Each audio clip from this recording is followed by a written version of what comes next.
Tennessee's Highway Patrol is about to do more than just traffic stops. THP just signed an agreement with ICE to give certain troopers federal immigration powers. Florida has already done something similar. News 2's Sophia Radabaugh explains that. Hey there, Tori. Well, this takes Tennessee's partnership with ICE to a whole new level. THP signed what's known as an 287G agreement this week. It gives some troopers power they did not have initially when they targeted largely Latino neighborhoods in Nashville.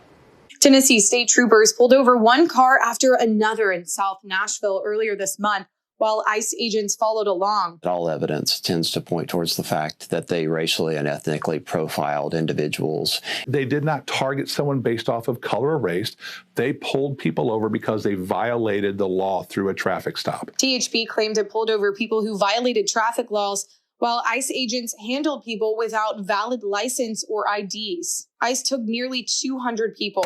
Since then, THP signed a new agreement with ICE that would allow troopers to handle more than the traffic stop. It's called the task force model.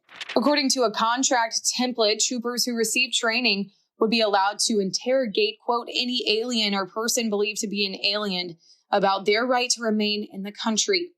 The agreement would also allow THP to arrest someone without a warrant in some cases. Florida used similar agreements last month for what it called the largest joint immigration operation in state history. We view this as just the beginning. We think that the best is still yet to come. Officers from multiple agencies rounded up more than 1,100 people in a week.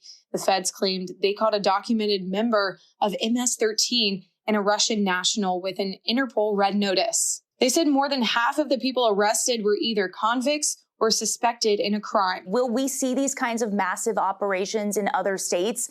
And what will that look like? What is the end goal here? Absolutely. I think you're going to see them all over the country. And as we continue to work with more states, more governors, more local officials, I think you're going to see a huge impact from states like Virginia, Louisiana, Texas, and even states that you wouldn't necessarily think of as a border state like South Dakota, engaging with those states, because at the end of the day, border security is national security, and that's our #1 priority. The roundups are turning into big business for CoreCivic, the private prison company based in Brentwood. I've been with the company almost 33 years, almost 16 years as CEO. I've never seen the intensity and activity on ICE's part to secure capacity. The company's CEO said on an earnings call last week, he expects one of his company's facilities in Tennessee to be among the most attractive to ICE. Our facility northeast of Memphis here in Tennessee, so right there on the border of Memphis and Arkansas, it's about a 600-bed facility.